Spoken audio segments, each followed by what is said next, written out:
A great introduction into Coatlicue is the work of Gloria Anzaldúa. She writes the book Borderlands La Frontera. Well, she really wrestles with the energy of Coatlicue as part of her own ancestry and also as a woman.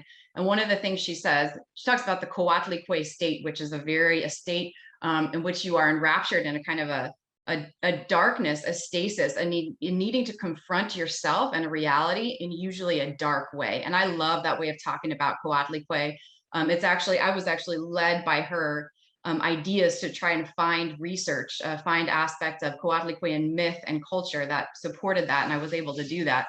And it just became huge and led me into a lot of this other research, which in general is hinges on the connection of motherhood and the relationship of the underworld. And that's much of the work I do now in groups that I lead and also in my own scholarship. So she says the incarnation, Coatlicue, Anzaldúa says, she's the incarnation of cosmic processes. I love this so much because I think that this actually applies to the feminine energies, the goddess energies of Mesoamerica in general is very, very process oriented, very process representative process, which is why it's very hard to pin down. Actually, when you study these goddesses, there's very limited information. And what you start to realize is that you get the same kind of, well, I don't know, really 4 or 5 bits of information that was assessed by a historian or archaeologist of the past, and it's recycled and recycled and recycled. It's very hard to really get in there to know them.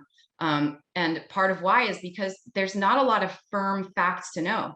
They are more the representation of a process. And I think in that way, they're extremely feminine and extremely motherhood oriented. So I want to tell you a few things about Coatlicue in particular here. Is just look at the image. I'm not actually sure if you can see my mouse or not, but here, her head is 2 serpents.